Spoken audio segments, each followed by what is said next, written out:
जब एक रिपोर्टर ने सरकार पर सवाल उठाए तो तभी उसका फ्रेम काट दिया गया। वहां पर ना ही पुलिस बल की कोई तैनाती, ना ही सुरक्षा बलों की कोई तैनाती। हम देखते हैं जब 2014 से लेकर 2019 के बीच 40 जर्नलिस्ट की हत्या हो चुकी है। यही नहीं, इमरजेंसी के टाइम पर 170 से ज्यादा जर्नलिस्ट जेल में डाल दिए गए। आखिर हमारी इंडियन मीडिया इतनी बायस क्यों रहती है? वैसे तो इंडिया में मीडिया को फोर्थ पिलर ऑफ डेमोक्रेसी बोला जाता है, पर आजकल के टाइम पर एक और नाम बहुत अच्छा चल रहा है, गोदी मीडिया।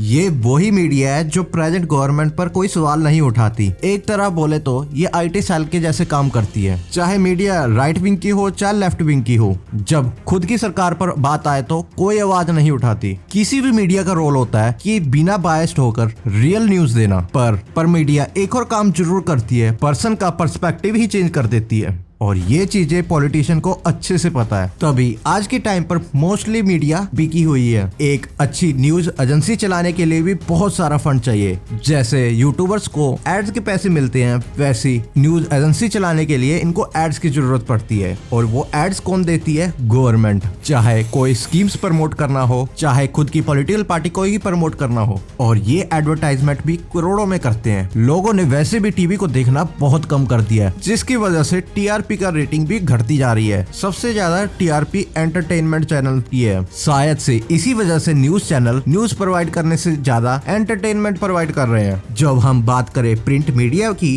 तो समझो एक न्यूज़पेपर को बनाने की कॉस्टिंग 10 से 15 रुपए आती है, पर आपको 4 से 5 रुपए पे सप्लाई किया जाता है। देखो, कोई भी कंपनी लॉस पर तो नहीं चलाएगी। ये कॉस्टिंग कवर करती है प्रमोशन या फिर एडवर्टाइजमेंट से। आपने देखा होगा जगह जगह जब इलेक्शन आ रहे होते हैं, सरकार प्रमोशन कराती है। देखो, कोई भी मीडिया हो, इनका मेन सोर्स ऑफ अर्निंग है एडवर्टाइजमेंट, और एडवर्टाइजमेंट सबसे ज्यादा करती है गवर्नमेंट। और इसी के चक्कर में इंडियन मीडिया थोड़ा बायसनेस दिखाती है। अब जैसे 2019 के इलेक्शन के वक्त द हिंदू बीजेपी के खिलाफ न्यूज आर्टिकल पोस्ट करने लग गए, और जब बीजेपी गवर्नमेंट फिर से 2019 में आई तो इनकी एडवर्टाइजमेंट ही बंद कर दी और बहुत सारे कॉन्सिक्वेंसेस फेस करने पड़े। ये कहना है कांग्रेस के लीडर अधीर रंजन चौधरी का। सिमिलरली पंजाब में आम आदमी पार्टी ने भी ऐसी कुछ किया था। यूपीए की गवर्नमेंट में भी कौन सी मीडिया दूध की धुली थी। 2009 में रेडिया टेप के बारे में सुना ही होगा। जब नीरा रेडिया का फोन टैप होने लगा तो 5000 रिकॉर्डिंग रिकॉर्ड की गई।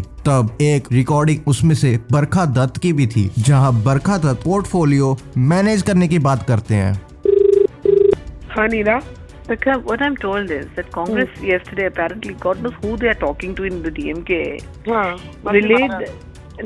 relayed that the infrastructure portfolio should not be given to Maran और बालू। और ये वही बरखा दत्त है जिसको 2008 में पद्म श्री से नवाजा गया, और ये अवार्ड क्यों मिला ये आपको सबको पता लग ही गया होगा। चलो अब हम और पीछे चले जाते हैं इंदिरा गांधी के टाइम पर। जब इमरजेंसी लगा दी गई थी तो लगभग 200 से ज्यादा जर्नलिस्ट को जेल में डाल दिया गया। आप लोग सोच रहे होंगे कि आखिर क्यों ये जर्नलिस्ट गवर्नमेंट के अगेंस्ट बोल नहीं पा रहे। ये बात आपको समझनी होगी। ये बड़े बड़े चैनल बिजनेसमैन ऑन कर रहे हैं, और उनके link directly indirectly political party के साथ होते हैं। इसलिए अगर कोई भी जर्नलिस्ट गवर्नमेंट पर सवाल उठाने की कोशिश करता है तो उसको प्रेशराइज तक किया जाता है रिजाइन करने को। अगर आपने पॉलिटिशियन माफिया को एक्सपोज करने की कोशिश की तो पहले आपको अपनी जान से खेलना पड़ेगा। ऐसा क्यों बोल रहा हूँ? देखो, 2014 से लेकर 2019 के बीच में लगभग 40 जर्नलिस्ट को मार दिया गया, और लगभग 198 जर्नलिस्ट सीरियस इंजर्ड हुए। इसलिए तो इंडिया में इंडिविजुअल जर्नलिस्ट बहुत कम रह गए। जहां